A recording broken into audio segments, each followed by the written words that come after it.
자, 보겠습니다. 우리 문제 풀어볼게요. 책은 166쪽입니다. 자, 166쪽의 응급의료.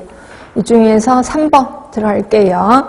자, 응급의료에 해당하지 않는 거 저번 주 배웠잖아요. 우리 상담은 해당이 되지만 교육은 아니야. 답은 1번이라고 보시면 되고. 자, 4번이에요. 응급 처치에 대한 설명 올바르지 못한 거. 이거는 이미지 보고 이거는 이쪽 부분에 전공이신 분만 아시겠다라는 생각이 드는데 상식선에서 이런 거 좀 알으라고 이런 문제가 난 것 같아요.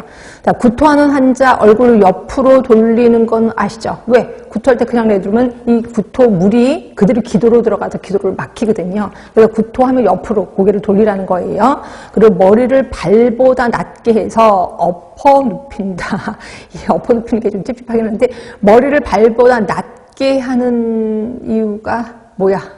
그러니까 우리 몸에 비상이 생기잖아요. 그럼 우리 몸에 가장 중요한 기관이 있어요. 그게 어디냐면 심장하고 이 머리 쪽이에요. 그래서 우리 머리에 피가 통하지 않으면 뇌사 상태 빠지잖아요. 그래서 머리하고 심장 쪽에 피를 높이기 위해서 머리보다 발 쪽을 근데 여기서는 지금 구토하잖아. 그러니까 머리를 좀 높이 해야 돼. 구토하는 거니까. 근데 구토를 안 한다면 오히려 발을 높이는 게 좋습니다. 그렇죠? 그리고 엎어 눕히는 게 좀 찝찝한 게 그러니까 옆으로 해도 안 되면 이게 엎어 눕히는 게 나아. 왜냐면 이렇게 똑바로 눕히면 그 토물이 기도로 들어가기 때문에. 그래서 1번은 맞는 거고, 심한 샥이 온 환자에게 쇼크가 왔으면 어떻게 돼? 의식이 없는 거잖아요. 근데 환자한테 음료를 마시게 하면 절대로 안 되는 거죠. 그래서 답은 2번인 거고, 척추 손상이 의심돼. 이 사람은 척추 손상이 의심되는데 막 일어나세요. 막 이렇게 하고 뭐 일어나게 한다거나 이러면 절대로 안 되는 건 아시지? 척추와 목을 고정해서 몸이 움직이지 않게 해야 되는 건 맞는 거고, 호흡장애 환자는 앉게 하든지 상반신을 기대게 해서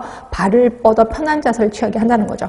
자, 호흡장애, 숨을 못 쉬어 지금. 숨 쉬기가 너무 힘들어. 그런 사람 보고 누우세요라고 하면 더 숨이 차거든요. 그래서 차라리 앉아서 앞에 책상에 있으면 책상에 이렇게 기대게 하는 게 제일 좋습니다. 그래서 요거는 답은 2번인 거고, 이게 상식선에서 감이 잡히시나요? 그렇죠? 하여튼 어떻게 해서든지 좀 보시면 되고, 자, 이런 문제 좀 안 나왔으면 좋긴 하겠다. 자, 5번에 보시면 응급의료 기관에 해당하지 않는 거, 이게 이제 최근 문제고, 중앙응급의료기관은 응급의료 기관이 아니다라고 보시면 돼. 이건 이제 정의 부분에서도 이미 우리 배우신 거고요. 자, 그 다음에 8번 들어갈게요. 8번. 자, 국민의 권리와 의무예요. 올바르지 못한 거. 국내에 체류하고 있는 외국인도 응급의료 받을 권리 분명히 있다고 했고, 누구든지 응급 환자를 발견하면 즉시 응급의료 기관으로 이송해야 돼? 아니. 응급의료 기관에 신고하여야 된다. 자, 이송하여야 된다가 아니라. 자, 2번 틀렸고, 3번도 볼게요. 모든 국민은 국가 지자체 응급의료에 관한 시책에서 알 권리. 네, 맞아요. 그리고 응급의료 받을 권리도 있었습니다. 답은 2번이네. 자, 그 다음에 저는 9번 같은 경우도 한번 좀 봤을 리가 좋아. 선의의 응급의료에 대한 면책, 아직까지 시험 문제 안 나왔는데 거기서 제외되는 자, 면책되는 자, 규정에 따라 면책되는 자에 해당되지 않는 거, 결국 구급대 응급처치 제공 의무를 가진 사람은 그냥 면책이라 했습니다. 그리고 2번에 보시면 선박의 응급처치 담당자 가 아닌 거. 1번은 업무 수행 중이 아닌 때잖아. 그럼 선의의 면책이 맞는 거고, 2번은 응급처치 담당자. 이분은 그냥 면책일 겁니다. 그리고 3번은 업무 수행 중이 아닌 때라고 했으니까 지나가는 행인이 하는 응급처치 모두 선의의 면책. 그래서 답은 2번이 되는 거죠. 자, 그 다음에 12번으로 갑니다. 자, 12번. 자, 응급의료 종사자가 응급 환자들은 법정 대리인에게 설명하고 동의를 얻어야 될 사항. 아까 읽었던 거 기억하시죠? 만약에 모르시겠다면 그 해설 부분을 보시면 되는데, 자, 응급 검사 및 응급 처치로 발생 가능한 진료 비용. 솔직히 진료 비용 이것도 좀 알고 싶은데 이거는 법에는 없거든요. 그래서 답은 1번인 거고, 응급 처치 받지 아니한 경우 예상 결과, 응급 환자가 설명을 요구하는 사항 있었고, 환자에게 발생하거나 발생 가능한 증상 진단명 다 있었습니다. 답은 1번.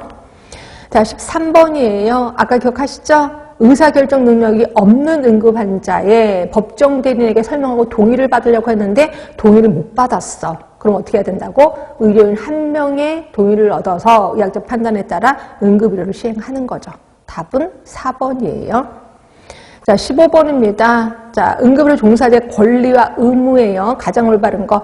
자, 응급실에 소아 환자, 성인 환자 2명이 동시에 내원했을 때 응급실 의사는 의학적 판단 이전에 아니 의학적 판단에 따라 그렇죠?